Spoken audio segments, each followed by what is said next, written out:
Can you describe how a concept is formulated, turned into propaganda, and then ends up on someone's bumper sticker or in a newspaper? What's the step-by-step process? The other thing is, how close is the Politburo to the actual propaganda creating process? And finally, the 007 incident was notable in the fact that it took a long time before the Soviets responded to it, and then the military took the lead in terms of explaining what had happened rather than the political organs, and I wanted to know why that actually happened. Okay. Now, the propaganda concepts are not being developed. They had been developed long time ago. There's nothing basically new in the concept of overall propaganda methods and goals. The ultimate goal, however ridiculous it may sound, or primitive or simplistic, is the world domination.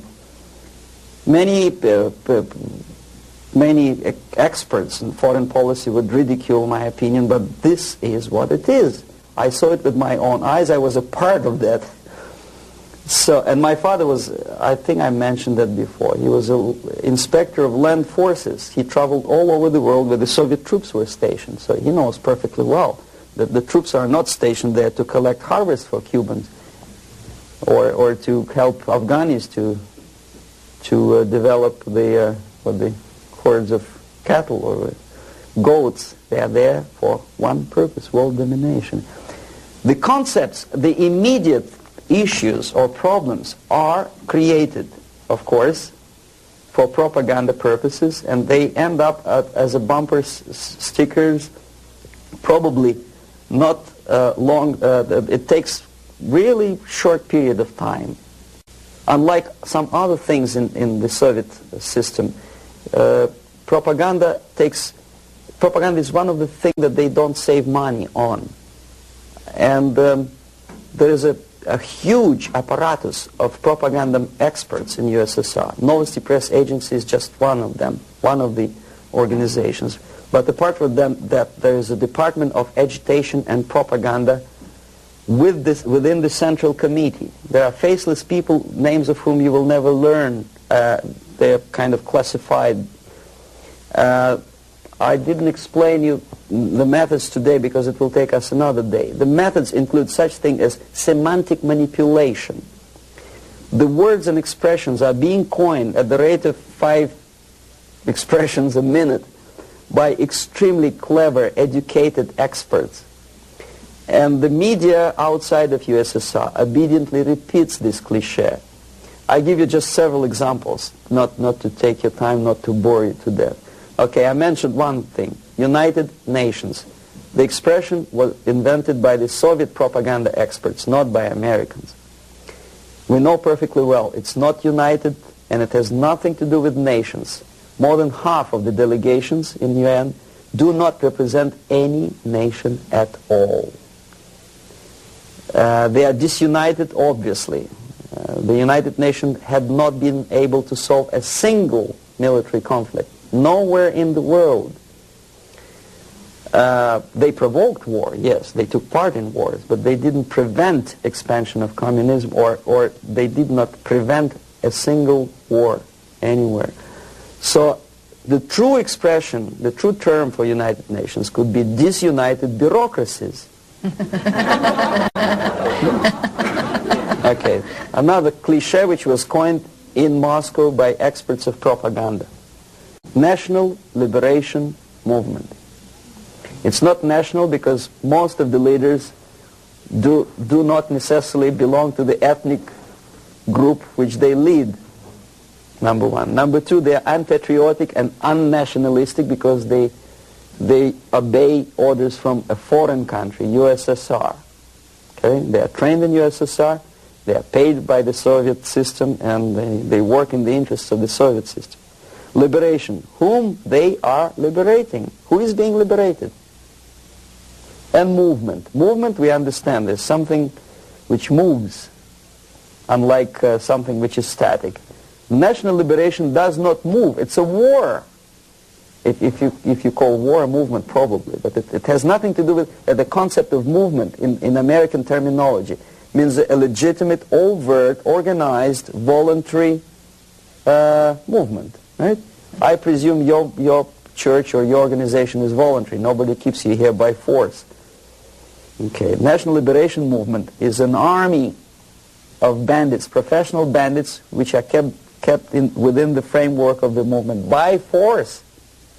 If they betray, it's like in mafia, they are going to be executed. Okay, another example of semantic manipulation is, free medical aid, for example. You think it's an American democratic expression. No way. The term was coined by the communists long time ago, at the time of Comintern. There's nothing free in this world. Everybody knows it. Least of all medical aid. It's a very expensive thing to render medical assistance to other people. Somebody, sometime, somewhere has to pay for it. Who? Taxpayer. Obviously. There are many other things that are being coined by the Soviet propaganda apparatus. Unfortunately, see, if I call myself a genius writer, for example, Los Angeles Times would not call me that, right? They will call me a strange, crazy Russian who calls himself a genius.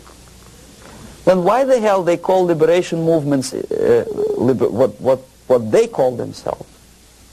Just because they are many? See? The logic is twisted. The stickers on the bumpers, I don't know. It depends on the ability of local forces to toe the foreign policy. How close is Politburo to implementation of propaganda actions? Very distant. See, Politburo is a group of self-imposed dictators. They don't really decide anything. The only objective of their existence and their life and their struggle is to stay in power. Unlike American politician who has two objectives. First, to be elected, and second, to be re-elected. The Soviet politician doesn't have the first objective. He does not have to be elected. He just makes his way in the party structure all the way up. Re-election doesn't bother him at all. So the only purpose of his life is to stay where he is and don't rock the boat.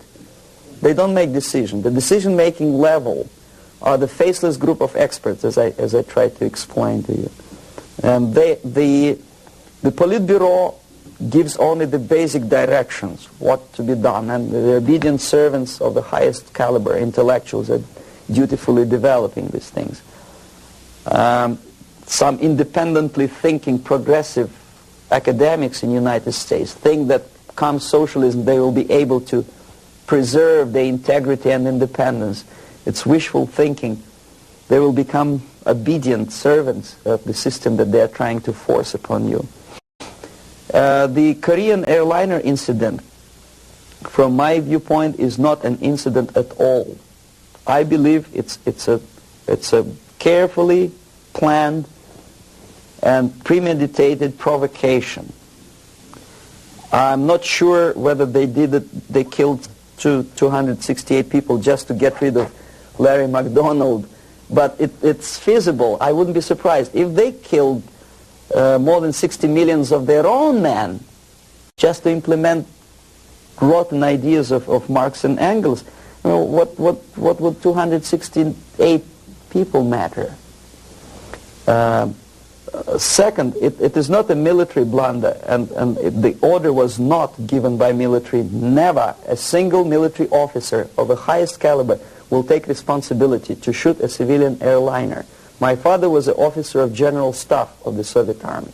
I know perfectly well what I'm talking about. No officer would take responsibility. He will be shot tomorrow. Are you kidding? The order was given by a civilian, by party apparatchik of the highest caliber, and I wouldn't be surprised it was Andropov. In any case, Andropov knew perfectly well what went on.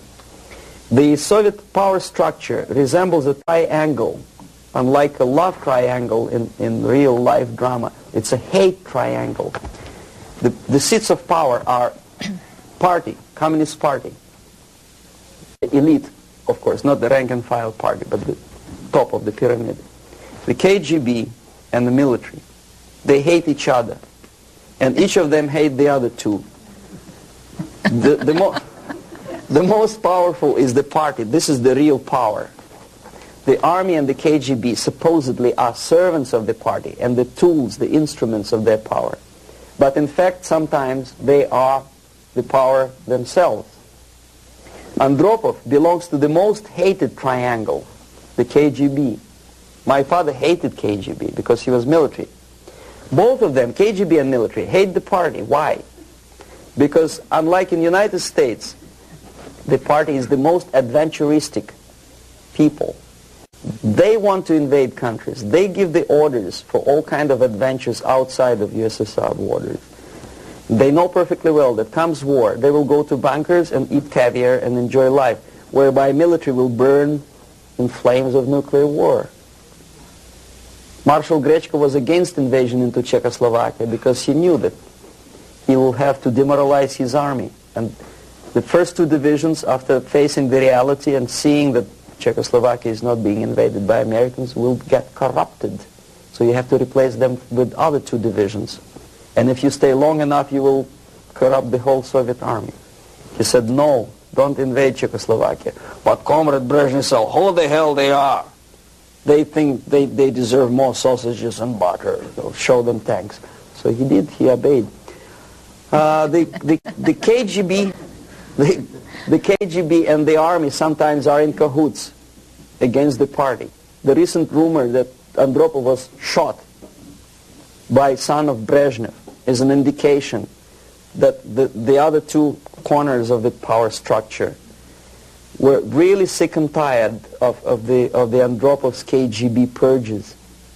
You know, there were purges. Many people lost their jobs, and some were arrested, and some committed suicide in the span of some 10 months since Andropov was sentenced to power. So that gives you an idea of the Korean airliner incident is premeditated provocation to create an international tension, because the only power on earth which is interested in provoking conflicts and preserving tension is the Soviet junta.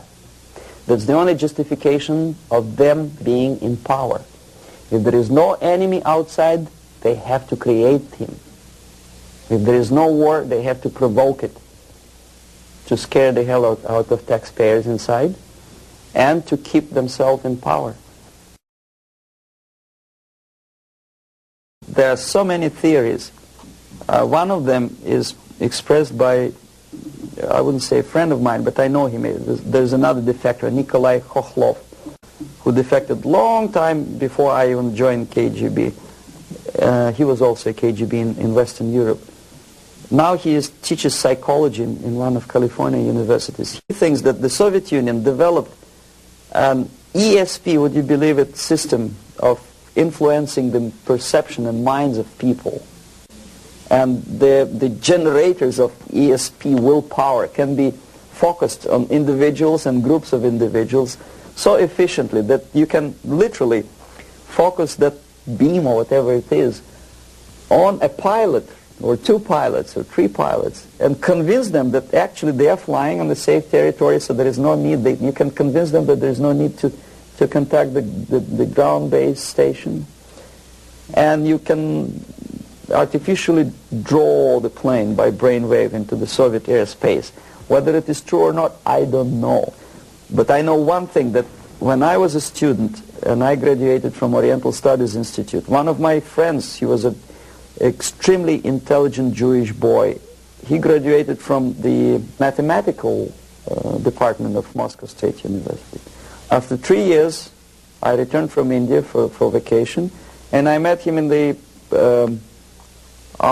during the reception at the Academy of Science, and I said, "What are you doing here?" He said, "I'm working in a secret research bureau."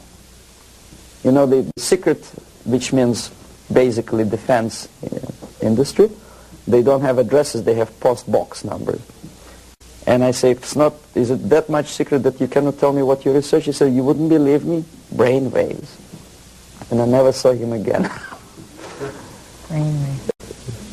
ESP, which officially in the Soviet media is described as a pseudoscience and decadent capitalist gimmick to sidetrack the minds of proletariat from the real issues of class struggle. But obviously KGB takes seriously that pseudoscience.